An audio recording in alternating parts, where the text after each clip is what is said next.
Hello dear students. आज जो है संधान कल्पना को आगे बढ़ाते हैं।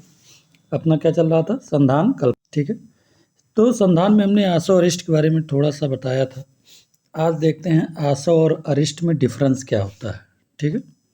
तो क्या डिफरेंस है आसव और अरिष्ट में, इसको समझेंगे, ठीक है। तो ये आसव और अरिष्ट। तो यूजुअली क्वाथ नॉट प्रिपेयर्ड, मतलब आसव में क्वाथ नहीं बनाया जाता है। क्या नहीं बनाया जाता? क्वाथ, ठीक है। और इसमें क्वाथ बना के अरिष्ट को निर्माण किया जाता है। तो यूजुअली क्वाथ प्रिपेयर्ड, ठीक। लेकिन उसका एक्सेप्शन हमने कल बताया था कि द्राक्षा आसव, कुमार आसव, लौद्र आसव और मध्य आसव, और इसका ट्रिक भी बताया था, ठीक है। द्राक्षा, कुमार, लौद्र और मध्य आसव। इसमें एक और था बेटा, दुरालभा आसव, ठीक है। दुरालभा आसव, ठीक है। तो ये सब में क्वाथ बनाते हैं, ये एक्सेप्शन है, इसके एक्सेप्शन दिए हैं। और बाकी में क्या है, जितने भी आसव होते हैं उसमें क्वाथ नहीं बनाते हैं। अर्थात क्वाथ बनाने के लिए क्या यूज किया जाता है? अग्नि का यूज होता है। और जो है तो अग्नि का इस्तेमाल जो है आसव बनाने में नहीं होता है, इसलिए अग्नि से रिलेटेड नहीं होता। और ये अरिष्ट जो है इसमें अग्नि का यूज किया जाता है, अर्थात क्वाथ बना के और फिर जो है अरिष्ट बनाया जाता है। एक मेजर डिफरेंस ये है। इसका एक एक्सेप्शन क्या है, एक अपवाद क्या है? तक्रारिष्ट। इसमें क्वाथ के प्रिपरेशन के बिना ही अरिष्ट तक्रारिष्ट बना लिया जाता है, ये एक एक्सेप्शन इसमें है, ठीक है। उसके बाद आ जाओ कि क्या है ये, यूजुअली शीत वीर द्रव्यों का आसव बनाते हैं। आसव किसका बनाते हैं? यूजुअली शीत वीर द्रव्यों का बनाते हैं। और ये किसका बनाते हैं? अरिष्ट यूजुअली उष्ण वीर द्रव्यों का जो है अरिष्ट बनाते हैं। तो दूसरा मेजर डिफरेंस क्या है, इस शीत वीर वाले का आसव बना लेंगे और जो उष्ण वीर वाला होता है उसका अरिष्ट बना लेते हैं, ठीक है। तीसरी चीज़ क्या होती है, इसकी पोटेंसी एंड स्पेसिफिक ग्रेविटी कम होती है आसव की। अरिष्ट की क्या होती है? पोटेंसी और स्पेसिफिक ग्रेविटी क्या होती है? थोड़ी ज़्यादा होती है, ठीक है। तो अरिष्ट थोड़ा सा पोटेंसी में अच्छी होती है, स्पेसिफिक ग्रेविटी थोड़ी सी ज़्यादा होती है। ये बहुत इंपॉर्टेंट पॉइंट है। उसके बाद जो है पैतृक व्याधियों में मुख्यतः इसका यूज किया जाता है।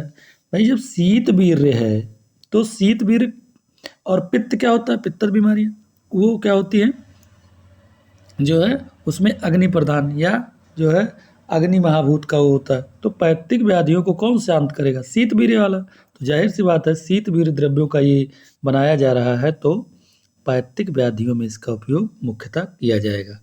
ये बेटा उष्ण वीर्य का है। अब आपको पता है वात और कफज जो व्याधियाँ होती हैं वो कैसी होती हैं? शीतल होती हैं। तो उनको कोई उष्ण वीर्य वाला ही उसका शमन करेगा अच्छे से। तो वातिक और कफज व्याधियों में जो है अरिष्ट को ज़्यादातर प्रीफर किया जाता है, ठीक है। बच्चों में यूजुअली यही प्रयोग किया जाता है। क्यों? आसव, ठीक है। शीत वीर्य होता है, बहुत ज़्यादा तीक्ष्ण नहीं होता है, मधुर होता है, तो बच्चे इसको आराम से यूज कर सकते हैं। लेकिन ये किस में? ये एडल्ट में मेनली यह प्रयोग किया जाता है, ठीक है। तो ये कुछ जो है इम्पोर्टेंट चीज़ें थी, आई बात समझ में? चलिए उसके बाद क्या है कि मात्रा, कितनी मात्रा में इसको पिलाया जाता है। तो जो है एक पल की मात्रा में जो है एक पल 50 ग्राम के आसपास यूज किया जाता है। और आसव और अरिष्ट को जो है मेनली भोजन उपरांत यूज करते हैं, बराबर मात्रा में जल को मिला के, ठीक है। ये बेटा जल लिखा, वाटर, ठीक है, वाटर, आई बात समझ में? तो आसव अरिष्ट, जैसे 3 चम्मच आसव लिया या अरिष्ट लिया तो 3 चम्मच ही क्या लेना है? जल लेना है, ठीक है। तो बराबर मात्रा में मिला के और भोजन के उपरांत, मतलब आप खाना खा लो उसके बाद इसको यूज करते हैं, ठीक है। तो ये सारी चीज़ें हैं। और क्वाथ का हमने बताया था कि क्वाथ कैसे इस्तेमाल किया जाता है, कब? तो क्वाथ को बताया था कि जो है भोजन के पहले, ठीक है। चलिए आगे देखते हैं संधान की परीक्षा कैसे की जाती है। हमने जो संधान कल्पना बनाया, जब वो संधान बन के तैयार होगा या जो स्टार्ट होगा संधान, तो कैसे हम उसकी परीक्षा करेंगे, ठीक है। तो देखो एक तो है ऑनसेट ऑफ फर्मेंटेशन। ये भी संधान मतलब ही होता है फर्मेंटेशन। ऑनसेट ऑफ फर्मेंटेशन मतलब क्या हो गया कि जब फर्मेंटेशन स्टार्ट होता है उस समय क्या उसकी परीक्षा होती है। और कंप्लीट फर्मेंटेशन, जब फर्मेंटेशन क्या हो जाता है, कंप्लीट हो जाता है, तो उसके बाद उसकी क्या परीक्षा होती है। तो ये कंप्लीट होने की परीक्षा है और ये स्टार्ट होने की परीक्षा है। ठीक है, तो ये चीज़ें ध्यान देंगे कि कौन सी कंप्लीट होने की परीक्षा है, कौन सा स्टार्ट होने की। चलिए देखते हैं, जब स्टार्ट होता है फर्मेंटेशन तब क्या होता है। तो उस समय बेटा जो है क्या होता है कि CO2 प्रेजेंट होता है। ठीक है, CO2 होता है, स्टार्ट हो गया, CO2 प्रेजेंट हो जाएगा, आपको पता चलेगा, आवाज़ आएगा उसमें। प्रक्षेप द्रव्य कहाँ तैरते हैं, सतह पर तैरते रहते हैं। जो भी प्रक्षेप द्रव्य वगैरह आप डालेंगे उसमें, वो सब कहाँ, सतह पे ऊपर ऐसे तैरते मिलेंगे। फिर क्या होगा, माइल्ड अल्कोहलिक होता है और अडर एंड टेस्ट, जो इसका टेस्ट होता है कुछ, और गंध इसका जो है थोड़ा सा कैसा होता है, थोड़ी सी अल्कोहलिक होती है। ठीक है, फिर बर्निंग कैंडल क्या हो जाएगा, बुझ जाएगा। हमने बताया था कि एक ऐसे बड़े बड़े ड्रम होते हैं, उसी में ये रख के संधान कल्पना किया जाता है, ऊपर से कपड़ा वगैरह बांध देते हैं। ठीक है, ऊपर से कपड़ा बांध देते हैं, तो इसमें क्या होता है कि गैस CO2 ऐसे निकलती रहती है, सड़ता रहता है ना, अंदर फर्मेंटेशन हो रहा है, CO2 ऐसे बाहर निकलती है इसमें कपड़े के ऊपर से। तो जब माचिस की तीली आप जला के लाओगे, ठीक है, ये माचिस की तीली जलती हुई आप लाओगे इसके पास, तो क्या हो जाएगा, बुझ जाएगा। इसके जो CO2 निकलेगी उसके पास से क्या हो जाता है, बुझ जाता है। क्योंकि जो अग्नि होती है वो केवल ऑक्सीजन के प्रेजेंस में जल सकती है, CO2 के प्रेजेंस में वो बुझ जाती है। तो इसका मतलब फर्मेंटेशन चल रहा है, CO2 बाहर आ रही है, वो बर्निंग कैंडल क्या हो जाएगी, बुझ जाएगी। लाइम वाटर टेस्ट प्रेजेंट या पॉजिटिव, जैसे लगते ऐसे लगता है ना जैसे नींबू पानी का टेस्ट हो, ऐसे का टेस्ट करके देखोगे हल्का सा, तो नींबू पानी का टेस्ट का जैसा होगा। ठीक है, तो ये हो गया बेटा क्या, जब संधान की कल्पना स्टार्ट होती है तब। ठीक है, चलो संधान जब कंप्लीट हो जाता है तब क्या होता है। हाँ, एक चीज़ और होता है, इसमें आवाज़ भी आती है, जैसे जब धीरे धीरे चलता रहता है ना, तो इसमें क्या होती है, संधान कल्पना में आवाज़ आती रहती है, क्योंकि वो CO2 ऊपर निकलता रहता है, उसमें से नीचे से और चीज़ें क्या होती हैं, CO2 बाहर निकल के आती है, तो आवाज़ आती है थोड़ी सी। इसमें क्या होता है, जो है कंप्लीट फर्मेंटेशन जब हो जाता है तो CO2 खत्म हो जाएगा, फर्मेंटेशन खत्म, CO2 निकलना बंद। प्रक्षेप द्रव्य वो धीरे धीरे कहाँ जाके बैठ जाएगा, तली पे जाके बैठ जाता है। और हीजिंग साउंड एब्सेंट, जो इसका हीजिंग साउंड है वो क्या हो जाएगा बेटा, मतलब भजभजाहट की जो आवाज़ आती है वो क्या हो जाएगी, खत्म हो जाएगी। यहाँ पर हिसिंग साउंड रहती है ना, हिसिंग साउंड जानते हो, फसफसाहट की आवाज़ आती है। और क्या होता है कि स्ट्रॉन्ग अडर एंड टेस्ट, और ये जब एकदम से अच्छे से बन के तैयार हो जाता है लास्ट में, तो इसका अडर और टेस्ट स्ट्रॉन्ग हो जाता है, ज़्यादा हो जाता है। आई समझ में। कैंडल कंटिन्यू बर्निंग, जब उस पर कैंडल लेके जाओगे, चूँकि CO2 नहीं है तो क्या होगा, वो बुझेगी नहीं। लाइम वाटर टेस्ट निगेटिव हो जाता है, उसका जो खट्टापन है वो क्या हो जाता है, ख़त्म हो जाता है। ठीक है, चलिए, आसो और अरिष्ट निर्माण में सावधानियां क्या बरतनी होती है, ये बहुत क्या प्रिकॉशंस लोगे जब भी आपको आसो और अरिष्ट का निर्माण करना है। तो आपको एक तो ये ध्यान देना है बेटा कि शरद ऋतु में आप निर्माण करना चाहिए। किस ऋतु में, अगर एक ऋतु आपको पसंद करना हो तो कौन सा ऋतु, शरद ऋतु। क्यों, क्योंकि इसमें ना बहुत ज़्यादा ठंडी होती है, बहुत ज़्यादा ठंडी होगा तो फर्मेंटेशन का रेट बेटा हो जाएगा स्लो डाउन। ठीक है, फर्मेंटेशन का रेट क्या हो जाएगा, स्लो डाउन हो जाएगा। लेकिन और बहुत गर्मी होगी तो वो बेकार हो सकता है, सड़ सकता है। ठीक है, ज़्यादा गर्मी से उष्मा से सड़ सकता है, तो क्या हो जाएगा, तो वो बेकार हो जाएगा, फर्मेंटेशन का रेट बहुत फास्ट होगा और वो सड़ भी जाएगा। तो शरद ऋतु में क्या होता है, इसका जो टेम्परेचर होता है लगभग 30 से 35 डिग्री के सेंटीग्रेड के आसपास। तो इसी पे बताया गया है बेटा कि इस पे जो है फर्मेंटेशन आपको कराना चाहिए। ठीक, 30 से 35 डिग्री सेंटीग्रेड के आसपास। ठीक है, चलिए, उसके बाद क्या है कि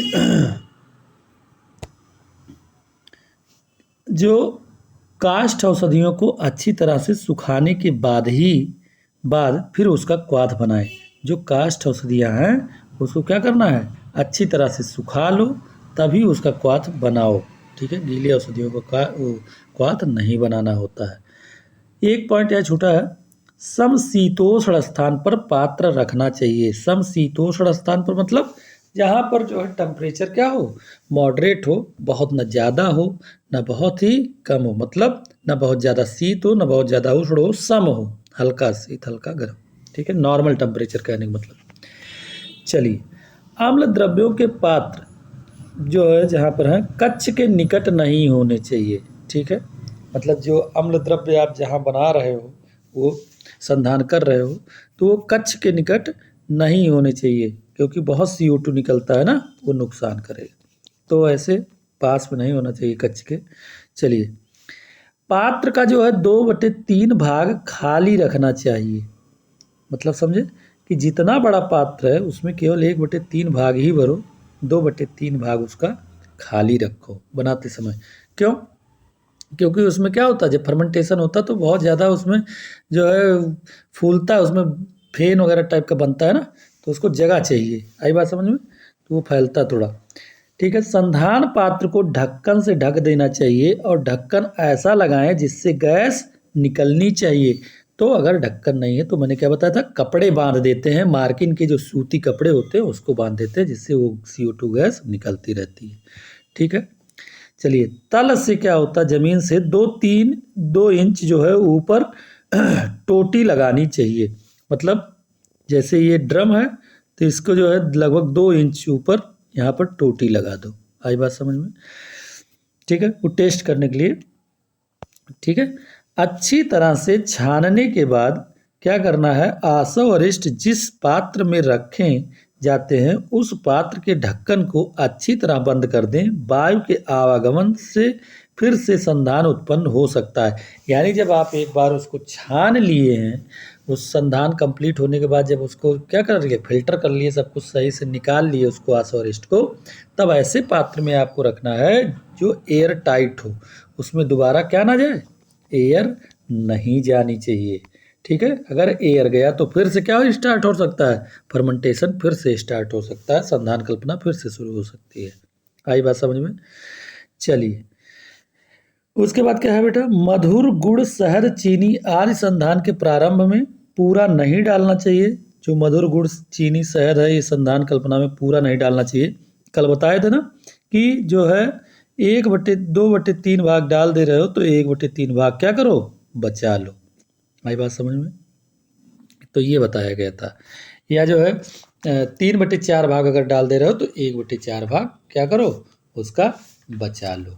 ठीक है, यानी अगर देखो ये रेशियो एक ही जैसा होता है, 3/4 करोगे तो यहाँ 1/4 हो जाएगा। यानी अगर आप 3/4 भाग यूज कर ले रहे हो बिलियन का जो बनाए थे, तो 1/4 भाग हम बचा लिए थे, बताए थे ना। तो वही कह रहा है कि एक बार में नहीं डालना चाहिए, है ना। चाहिए जब संधान पूर्ण हो जाए तब डालें, जिसे आसव अरिष्ट स्वादिष्ट एवं रुचिकर बनते हैं। ठीक, तो उससे क्या होता है, आसव अरिष्ट स्वादिष्ट होता है और रुचिकर होता है।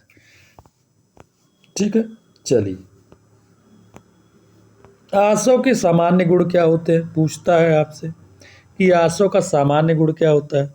तो जो आसव होता है वह मना शरीर अग्नि बल इन सबको क्या करने वाला होता है, बढ़ाने वाला था। मन शरीर अग्नि बल प्रदानम, तो मन को, शरीर को, अग्नि और बल ये सब प्रदान करने वाला होता है। प्रदानम स्वप्न शोक रुचि नाशनम, और जो आपको निद्रा बहुत आ रही हो, शोक में डूबे हो, तो सबसे जो है, और आरुचि, स्वप्न शोक आरुचि है बेटा, ये यहाँ पर का पर आक मात्रा लगा हुआ है, यहाँ पर आप आरुचि पढ़ोगे। तो अगर आपके अंदर आरुचि है, कुछ खाने पीने का मन नहीं है, मन शोक में डूबा हुआ है, ठीक है, बहुत ज़्यादा निद्रा आ रही है, तो क्या करो, थोड़ा सा 2 घूंट मार लो इसमें से। ठीक, आसवरिष्ट क्या होता है तो आपको पता ही है, वही मध्य कल्पना दारू जिसको आप बोलते हो, 2 घूंट मारो, सब चीज़ें ठीक लगने लगती हैं। ठीक है, सहर्षणा नाम प्रवर आसव नाम शीतिक्तम, ठीक, और चतुर्स, तो ये सब है, हर्ष उत्पन्न हो जाएगा, परवर आसव, तो ये सब जो है बेटा आसव के ये सब क्या हैं, गुण हैं।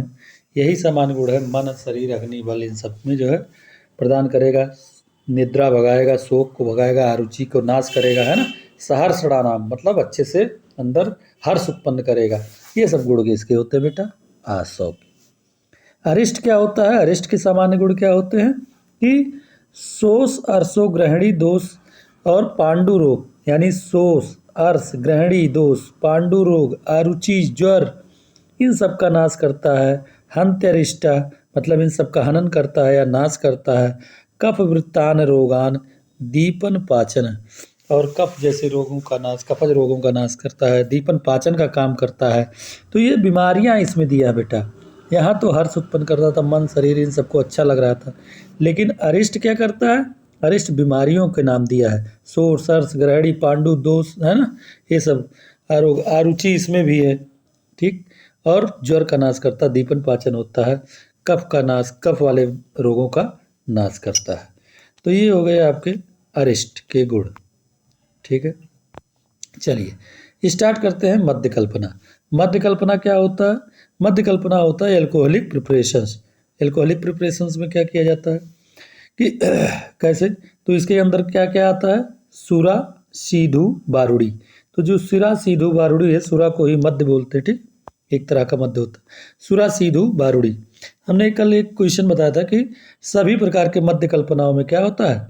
मधुर वो उत्पन्न होता है। तो जो है केवल और मधुर द्रव्य भी डाले जाते हैं, केवल किसको छोड़ के? सुरा को। चलिए शुरा कैसे स्टार्ट किया जाएगा? परिपक्व जो है क्या होता है? परिपक्व अनुसंधानम सम उत्पन्नम सुरा जमु, यानी जो परिपक्व अन्न और इसके साथ अनुसंधान किया जाता है ना, सम उत्पन्ना सुरा जमु, इसको क्या कहते हैं? अन्न द्रव्य जैसे गेहूं, चावल आदि को जल के साथ पका लो, उसको परिपक्व कर लो, पका लो। उसके बाद क्या करते हैं बेटा? संधान करते हैं। तत्पश्चात इसे डिस्टिलेशन अपरेटस में, यानी भभका यंत्र होता है ना, डिस्टिलेशन अपरेटस, यही जो बना हुआ है भभका यंत्र में भरकर अग्नि पर पाक किया जाता है तथा सुरा का श्रवण करते हैं, और सुरा वहाँ से निकलता है, श्रवण होता है ना, श्रावित होता है। कैसे? ये एक मटके में देखो सब भरा हुआ है ना, कि गेहूँ, चावल आदि को पात्र में जल के जो है पकाते हैं, संधान करते हैं। उसके बाद डिस्टिलेशन ऑपरेटस भभका यंत्र, यानी इसमें एक जो है नली लगा दिए हैं, तो यहाँ से क्या होगा? वाष्पित होके जाएगा धीरे धीरे। यहाँ तो अच्छे से बंद है, तो क्या होगा? इससे निकलेगा, और इसमें एक थोड़ी सी लंबी नली होती है थोड़ा दूर तक, तो इसमें क्या होगा कि यहाँ आते आते ठंडी हो जाएगी। ठंडी होगी फिर ये लिक्विड में चेंज हो जाएगा, फिर यहाँ पर धीरे धीरे वो लिक्विड यहाँ पर निकलने लगेगा। आई बात समझ में? उसके बाद इसमें इकट्ठा होने लगेगा, ठीक। तो ये होता है भभका यंत्र। तो कैसे इसमें जो है क्या क्या बनता है? तो एक ही उसमें जो है कई लेयर, जैसे ये बना, ये है आपका पात्र, तो ये पात्र में कई लेयर होते हैं। देखो सबसे ऊपर वाली लेयर जो बनती है, जब ये बन के तैयार हो जाता है, छोड़ दिया जाता है, तो सबसे ऊपर लेयर जो होती है वो प्रसन्ना होती है बेटा। उसके नीचे क्या होती है?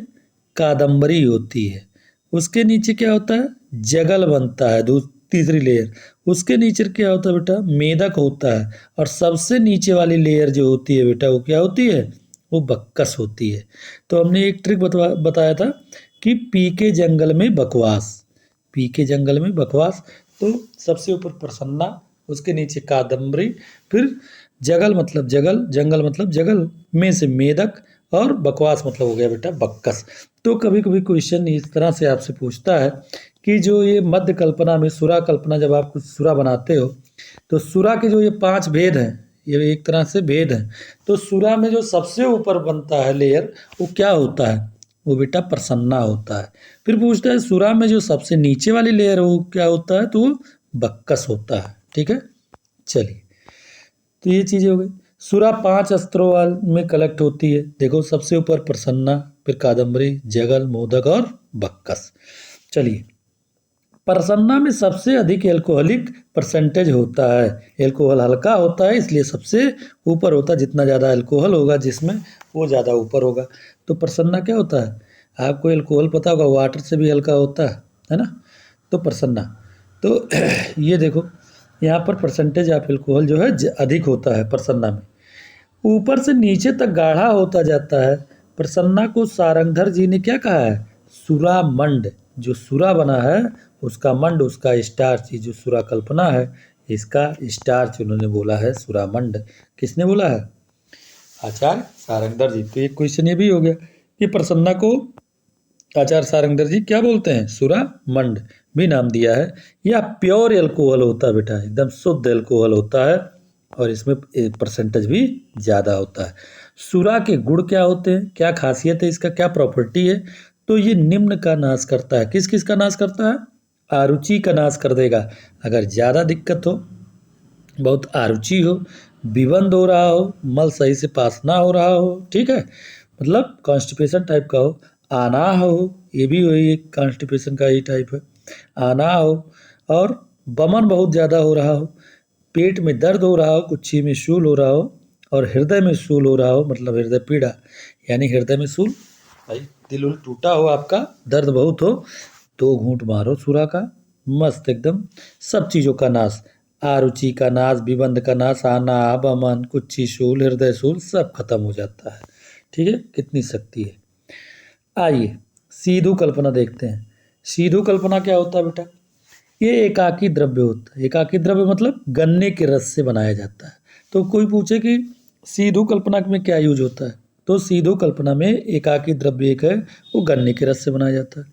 2 प्रकार का इसको बनाया, कैसे? एक अपक्व रस सीधु, एक पक्व रस सीधु। अपक्व रस सीधु और पक्व रस सीधु जानते हो? एक ऐसे गन्ने का रस निकाल के लाते हैं, डायरेक्ट उसको रख देते हैं। और एक पक्व रस मतलब उसको जब राब बनाने के लिए, भेली बनाने के लिए गाँव में जब उसको डाला जाता कढ़ाई में, तो जो मही टाइप का ऊपर आता ना उसका गंदगी, उसको छान छान के रखते रहते, वो पक जाता है, तो उससे भी जो है सिरका बनाते हैं, सीधु बनाते हैं, तो उसको लेके चले जाते हैं, तो वो पक वाला होता है। क्या होता है इसमें? गन्ने या अन्य मधुर रस को अपक्व या पक्व विधि से संधान करते हैं। ठीक है, 2 बातें हो तो ऊपर बता दी गई। गुड़ इसका क्या होता है बेटा? सीधु का, ये भी बहुत खास बात है, खूब रुचिकर होता है, बहुत ज़्यादा खट्टा ऐसा लगता है ना। दीपन होता है, और हल्का सा सिरका खा लो तो अग्नि दीप्त हो जाती है। क्यों रुचिकर होता है इतना बढ़िया? दीपन होता है मतलब सलाइवेशन खूब करवाता है, और जो सलाइवेशन हो जाता है तो अंदर जाता है, अग्नि दीप्त हो जाता है, भूख अच्छे से लगती है। ठीक है, शोथार होता है, शरीर में किसी भी प्रकार का शोथ हो, रोज ये जो है 4 ढक्कन सिरका पियो सुबह उठ के पानी में मिला के। शोषहर होता है, अगर आप सूख गए हो, मतलब कहने का बहुत कमज़ोर है, दुबला पतला कोई व्यक्ति है, उसको सुबह 2 ढक्कन रोज जो है सिरका पिलाओ पानी में मिला के। अरसहर होता है, किसी को बहुत ज़्यादा अर्श हो की प्रॉब्लम हो तो उसको भी पिलाना चाहिए। विबंध नाशक, विबंध जिसको होता है उसी को अर्श होता है, ये बात पता है कि नहीं? मतलब विबंध सही से मल पास नहीं हो रहा है, टाइट मल पास हो रहा है, तो जो है एनल कैनाल में क्या हो जाता है, वो जो सिराएँ होती हैं, धमनियाँ होती हैं, मतलब वेंस होती हैं, उसमें रगड़ खाता है तो वो जो है मोटी हो जाती है, वही अर्श रोप लेता है बेटा आगे चल के। तो देखो, जब अर्शहर, विबंध नाशक, इन सब को हरने वाला क्या होता है? यही सिरका। कितनी अच्छी चीज़ है, इस सिरका के बारे में जानना चाहिए आपको। बारूड़ी क्या होता है? पूछता है 2 नंबर 1 नंबर में। बारूड़ी ताड़ी होती है, इसी को ताड़ी बोलते हैं, इसी को नीरी बोलते हैं। तो किसी भी नाम से आपसे पूछ सकता है कि बारूड़ी क्या है, ताड़ी क्या है, नीरी क्या है। तो ताड़ या खजूर का जो रस होता है प्राप्त करके पात्र में रखकर संधान करते हैं, उसे कहते हैं ताड़ी। ठीक है, बारूड़ी बन जाती है भाई। ठीक, तो उसको पेड़ से उतार के लाते हैं, उसमें झाग वाग खूब रहता है, कुछ बच्चे जानते होंगे। ठीक है, बताना हमको ताड़ी किस किस चीज़ का पिए हो आप लोग या देखे हो। ठीक है, कमेंट में। ताड़ या खजूर का रस प्राप्त करके पात्र में रखकर संधान करते हैं। ठीक है, वही होता है बेटा बारूड़ी, ताड़ी या नीरी। सुक्त कल्पना क्या होती है? सुक्त भी एक प्रकार की वही सिरका वाली। इसके अंतर्गत निम्न कल्पनाएं आती हैं। क्या क्या आती है? कांजी, तुशाम्बु, शौबीरक, सुक्त और चुक्र कल्पना। ठीक, तो कांजी, तुशाम्बु, शौबीरक, सुक्त और चुक्र कल्पना। तो KTSSC, KTSSC। ठीक है, चलिए, तो इसके अंतर्गत बेटा ये आता है। तो पूछेगा आपसे कि जो है तुशाम्बु कौन से कल्पना के अंतर्गत आता है? तो सुक्त के अंतर्गत आता है। फिर पूछेगा वही कि प्रसन्ना क्या है ना, कादम्बनी, और वो जगल क्या है, बक्कस क्या है, तो ये क्या बताओगे आप? मध्य कल्पना के अंतर्गत, उसके सुरा के अंतर्गत, है ना। तो ये सारी चीज़ें आपको बतानी होंगी। चलिए, मध्य कल्पना में क्या क्या था? सुरा, सीधू, बारूड़ी था, है ना, जो कि निकल गया, बारूड़ी पढ़ लिया आप। चलिए, कांजी क्या होता है? अब एक एक चीज़ समझेंगे। कांजी, ठीक है। कांजी में जो है द्रव्य लिया जाता है वो 1 पार्ट में, और जो लिक्विड लिया जाता है वो 5 पार्ट में। मतलब सारे कुलत्थ का चावल का जो है दरदरा चूर्ण बना लो, मूली का कल्क ले लो, और अन्य द्रव्यों का, सभी का, ये जो ऊपर सारे द्रव्य हैं, इन सब का चूर्ण बना के, ठीक है, दरदरा पीस के उसको 5 गुना जल में पाक करो, पकाओ। यानी क्या क्या लिया जाता है कांजी बनाने में? तो ये पूछता है घटक द्रव्य आपसे कि कांजी में क्या होता है क्या नहीं होता, तो ये आपको ये अच्छे से याद होना चाहिए, ठीक है। तो कांजी में क्या होता है? कुलत्थ होता है, मूली होता है, राई होता है, सरसों का तेल होता है। देखो, राई और सरसों लगभग एक ही फैमिली का होता है। राई थोड़ी छोटी होती है, सरसों और बड़ा होता है। हरिद्रा होता है, सेंधव लवण होता है, ठीक। इतनी सारी चीज़ें देख लो।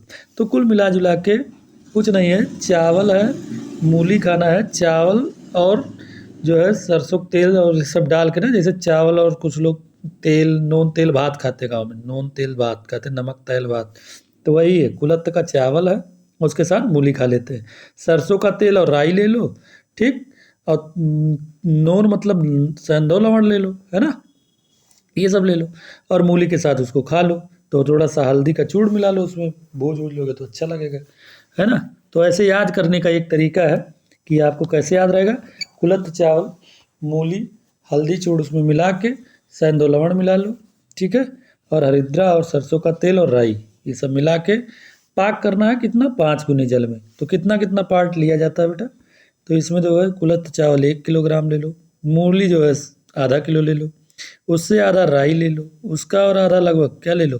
सरसों का तेल ले लो, और 100 ग्राम ले लो आप हरिद्रा चूर्ण, 250 ग्राम ले लो सेंधव लवण, ठीक है, और 10 किलोग्राम टोटल क्या ले लो? 10 किलोग्राम पानी ले लो। यानी जब इसको जोड़ोगे ये, तो ये 5 किलो के आसपास आएगा। सॉरी, कितना आएगा? 2 किलो के आसपास। तो ये 2 किलो के आसपास जो आएगा, तो इसीलिए ये क्या हो जाएगा? सॉरी, ये 2 किलो आएगा, तो उसका 5 गुना ये जल, यानी 10 किलोग्राम। तो 2 किलो, देखो 1 किलो यही हो गया, आधा ये हो गया, और ये मिला के आधा हो गया, लगभग 2 किलो। तो 2 किलो 250 ग्राम, तो वही आई बात समझ में। तो 5 गुना जल में इसको पाक करते हैं, संधान पात्र में डाल दो, ठीक है। उसके बाद पाक करने के बाद उसको संधान पात्र में डालकर और ऑयल मिक्स कर देते हैं, ठीक है। तो और कितने दिन तक छोड़ देते हैं? 1 सप्ताह तक छोड़ देते हैं, 1 वीक तक, ठीक है, 1 वीक तक इसको छोड़ देते हैं बेटा। उसके बाद ये अम्लता इसमें उत्पन्न हो जाती है। अम्लता मतलब खट्टापन थोड़ा सा आ जाता है, इसी को कांजी कहते हैं, ठीक है। क्या कहते हैं? कांजी। तो ये हो गया। कांजी भी आपसे पूछता कभी कभी कि कांजी का निर्माण कैसे करते हैं, कांजी क्या है ना। बार बार आप पढ़ोगे कांजी से शोधन कर लिया, कांजी, ये कांजी। तो कांजी कई जगह आएगा, अब आपको पता चलेगा कांजी कैसे बनाया जाता है। चलिए, थोड़ा सा ये इस पर थोड़ा सा ध्यान देते हैं। ये है क्या? सुरा बीज किसको कहते हैं? किडो किसके कहते हैं? ईस्ट किसको कहते हैं? या कभी कभी यही जो नीचे बैठा हुआ बक्कस होता है ना, बता रहे थे इनाकुलम के जैसा काम करता है, वो क्या होता है? तो आपसे पूछेगा किसी भी नाम से कि सुरा बीज क्या है, किडो क्या है, ईस्ट क्या है, फर्मेंटेशन द्रव्य क्या है, मतलब कौन सा स्टार्ट करता है फर्मेंटेशन, तो उसके बारे में थोड़ा सा जानो कि क्या है ये सब, है ना, कौन सा स्टार्ट करवाता है फर्मेंटेशन को। तो आसव अरिष्ट निर्माण के पश्चात जो तल में जो गाद बैठ जाता है, गाद, गाद मतलब जो गाढ़ा गाढ़ा सा नीचे बैठ जाता है, उसी को बेटा कहते हैं सुरा बीज। ये एग्जाम में पूछता है 3 नंबर, 4 नंबर, 5 नंबर में, 2 नंबर में, ठीक है। तो आप लोगों का तो सबसे छोटा क्वेश्चन हमें लगता है कि 2 या 5 नंबर का होगा, तो उसी में पूछेगा ये कि आसव अरिष्ट निर्माण के पश्चात जो तल में गाद बैठ जाता है, उसी को कहते हैं बेटा सुरा बीज। इसी सुरा बीज का प्रयोग पुनः उसी आसव अरिष्ट को बनाने के लिए किया जाता है। इसी सुरा बीज का प्रयोग पुनः उसी आसव, हाँ, तो नीचे बताए थे कि जब बक्कस बैठ जाता है उसको रख लेते हैं, और एज इनाकुलम, जैसे दही में जो सॉरी क्या नाम है, गर्म दूध में जब फिर बाद में जामन डालते हैं ना, दही थोड़ा सा, तो वो उसको जमा के दही बना देता है, वही तरह इसको फिर बाद में यूज किया जाता है बनाने के लिए। फर्मेंटेशन इनिशिएटर, ये होता है, बात सही है, के रूप में भी यूज करते हैं, यानी इनोकुलम जिसको कहते हैं फर्मेंटेशन स्टार्ट करने के लिए। इससे संधान कल्पना शीघ्र शुरू हो जाता है, जल्दी। ठीक है। ईस्ट का प्रयोग जो है संधान कल्पना में करने से ये एसिड बेसिलाई बैक्टीरिया को मार देता है और अम्ल उत्पन्न नहीं होने देता है, अर्थात ये अल्कोहल का निर्माण नहीं होता है। ठीक है। तो अगर संधान कल्पना में आपको कहीं पर आसव बनाना है तो सबसे अच्छा यही है, ईस्ट। ठीक है। चलिए, मध्य के 10 गुण क्या होते हैं? लघु, उष्ण, तीक्ष्ण, अम्ल, व्यवायी, विकासी, अम्ल, व्यवायी, आशु, रुच, विकासी, विशद, मध्य 10 गुण स्मृतम। तो ये 10 गुण होते हैं। लघु होता है, उष्ण होता है, सूक्ष्म होता है, तीक्ष्ण होता है, अम्ल होता है, व्यवायी, आशु। ये इसलिए बता दिया हूँ बेटा कि अभी उसमें क्या नाम है, अगत तंत्र में इसमें पूरा जो है मध्य के 10 गुण अच्छे से याद कराए गए हैं। ठीक है। तो थोड़ा सा देख लो, बाकी यहीं तक पढ़ते हैं। आगे ये तुसाम्बु और तुशोदक वगैरह, स्वबीरक वगैरह अगले लेक्चर में पढ़ेंगे, क्योंकि ये लेक्चर हो जाएगा बड़ा, तो फिर आप जो है मन नहीं लगेगा आपका पढ़ने में। तो आज का यहीं तक क्लास। ठीक है। उसके बाद जो है अगली क्लास इसके बाद। Okay, thank you.